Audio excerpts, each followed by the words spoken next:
सम्मानित नागरिकों नमस्कार, मैं प्रवीण मिश्रा आज पुनः एक बार आप लोगों के समक्ष उपस्थित हो गया हूं और आज बात करेंगे कि आखिर कचरे का जो पहाड़ है वो शहर में बढ़ता जा रहा है और बढ़ता ही जा रहा है।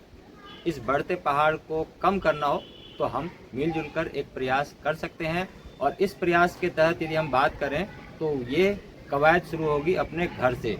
तो घर से निकलने वाले कचरे को सड़क पर जाने से रोकना है और घर में ही बहुत बहुउपयोगी सामग्री तैयार करना है, जिससे हम आसानी से कम खर्चे में और अच्छे तरीके से बागवानी कर सकें। पोषक तत्वों की यदि श्रृंखला की बात करें तो बहुत सारे ऐसे पोषक तत्व हैं जो हमारे घर से निकलने वाले किचन वेस्ट से बन जाता है। उनमें से एक है चाय, और चाय पत्ती का खाद बहुत ही अच्छा बन सकता है। इसके बारे में भी बात चलेगी। मेहमानों का स्वागत हम चाय से करते हैं और चाय बनने के बाद चाय पत्ती वेस्ट समझकर फेंक देते हैं।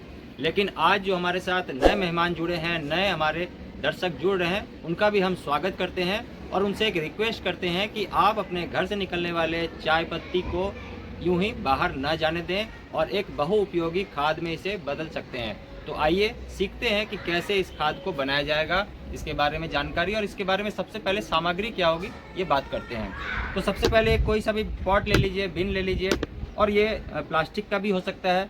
आप यदि सबसे अच्छा होता है मिट्टी का पॉट, मिट्टी का बर्तन या मिट्टी का गमला, लेकिन यदि ना हो तो आप कहीं से भी शुरुआत कर सकते हैं। इसके बाद आपको ज़रूरत लगेगी कोकोपीट, और यदि कोकोपीट भी ना हो तो आप ले सकते हैं इस तरह का पत्तों का खाद जो बिल्कुल बारीक है और डिकम्पोज हो चुका है। इसे अपने चाय पत्ती के खाद को बनाने में हम शामिल करेंगे। इसके साथ ही अब बात चलती है कि गुड़ का होना ज़रूरी है। यदि गुड़ है तो ये अच्छा है, यदि गुड़ ना है तो आप अपने आसपास जो गन्ने का रस मिलता है उसे भी शामिल कर सकते हैं इस प्रक्रिया में।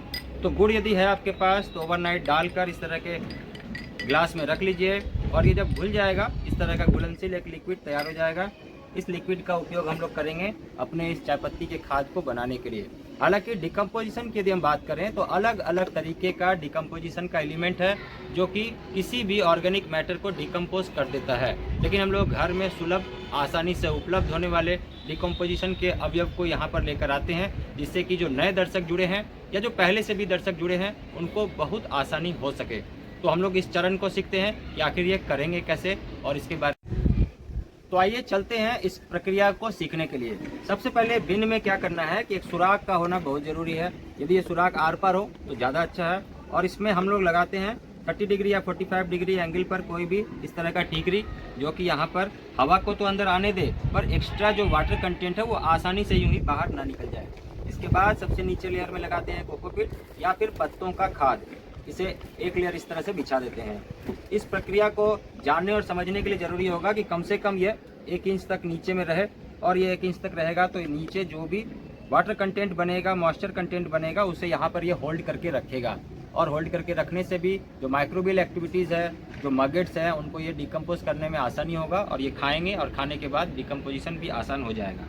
अब हमारे घर में जो चाय पत्ती निकलता है उसे आपको इस तरह से करना है कि एक कोई सा बिन ले लीजिए और ये बिन अपने किचन में रख सकते हैं। किचन में रखने से क्या होगा कि डेली जो निकलने वाली चाय पत्ती है उसे आप इस तरह से संग्रह कर लेंगे, जमा कर लेंगे, और फिर जैसे जैसे आपको लगे कि हमारे पास अब ये तैयार हो गया है या हमारे पास डेली निकल रहा है तो इनको यहाँ पर शामिल कर सकते हैं। इसके साथ ही एक और बात जानकारी के लिए कि जो भी चाय पत्ती है, इस चाय पत्ती का 1 से 5% तक कोकोपीट या फिर पत्तों के खाद को शामिल किया जा सकता है, और इसे इस तरह से छिड़काव करना है जैसे सब्जी पकाने में आप मसाले को छिड़काव करते हैं। और यह प्रक्रिया इस तरह से की जानी चाहिए कि जैसे आपने चाय पत्ती डाला, चाय पत्ती को डालने के बाद जो बचा हुआ चाय पत्ती ऐसे ही लेंगे, फिर इस तरह से कोकोपीट को भी डाला और ऐसे मसाले पकाने में जैसे हम लोग यूज़ करते हैं ऐसे डालते हैं। इसके साथ ही अब हम शामिल करते हैं गुड़ का पानी। गुड़ का पानी भी 1 से 5% तक इस कचरे का लिया जाना चाहिए, और ये लेने के बाद हम इसको मिक्स कर देते हैं। गुड़ के पानी और लीफ कंपोस्ट, पत्तों का खाद, कोकोपीट, इनको डालते हुए इस तरह से हम लोग यहाँ पर शामिल कर देते हैं और धीरे धीरे ये बिन ऐसे ही भरते रहते हैं। हालांकि चाय पत्ती का खाद बहुत ही आसानी से बन जाता है और इसमें बहुत ज़्यादा कोई ऐसी परेशानी नहीं आती है, क्योंकि ऑलरेडी ये पका हुआ होता है और उबला हुआ होता है। तो इसके बाद भी चूँकि ऑर्गेनिक मैटर है, डिकम्पोजिशन के लायक आसानी से सुलभ डिकम्पोजिशन है, तो हम लोग इसको भी क्यों फेंकें और क्यों इनको सड़क पर जाने दें। तो बहुत सारे ऐसे छोटे छोटे चीज़ है जो हमारे घर से निकलता है, हमारे आसपास में दुर्गंध या हमारे आसपास बदबूदार माहौल बनाता है और शहर में कचरा बढ़ते जाता है। तो क्यों ना हम लोग मिलजुल कर इसे इस तरह से रोकें और धीरे धीरे ये कंपोस्ट बन जाएगा।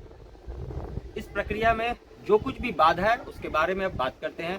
सबसे पहले तो ये कोशिश करेंगे कि इसे ढक कर रखना है, और ढकने में भी कपड़े का यूज़ कर सकते हैं, किसी नेट जाली का यूज़ कर सकते हैं, या फिर स्क्रीन जो लोहे की जाली होती है उसका भी उपयोग कर सकते हैं, जिससे कि कोई यहाँ पर उड़ने वाले कीड़े फैले नहीं।